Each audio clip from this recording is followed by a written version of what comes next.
Mr Deputy Speaker. In October 2017 I stood in this very spot with this report, Mr Deputy Speaker, in my hand. It was a whitewash. It was disgusting to the victims, the word we haven't heard yet today, the victims of what has gone on in these three terrible, terrible cases. Particularly the Primodos victims who had no compassion in this report, and they were blamed in many ways for what had happened to their children. Mr Deputy Speaker, this report is completely different.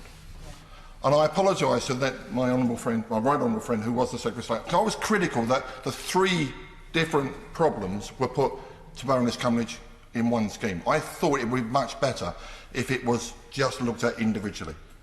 I apologise to Baroness Cumberlege because I said that to her as well, and I said that to the then Secretary of State.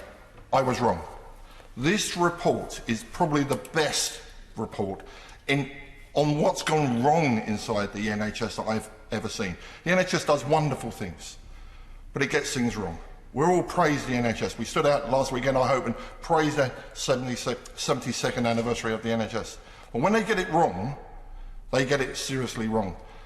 1967, Mr Deputy Speaker, they knew that Primodos was a danger. The company knew. The NHS knew. Young ladies and women went to their GP and said, I think I might be pregnant.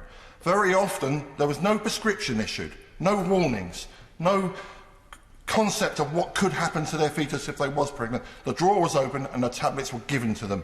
Those tablets were given by the drug company to the GP, who then, in many cases, didn't even issue a prescription. So today, Mr Deputy Speaker, we have the report, 9 recommendations. But how are we going to compensate those families? Not just the women, the families, the men that have stood next to them. Mary Lyons' husband that's been with her all the way through.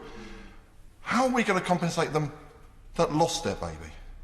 That were told to abort their baby? That had a stillbirth? Yeah. And how are we going to compensate and help those families when the survivors, with their terrible disfigurements that have done brilliantly well to give evidence to this report, when their loved ones, their mums and dads, are no longer with us and they need that support afterwards? So while we must make sure this never happens again, we must make sure that we look after those, and the drug companies pay for what they did to those families.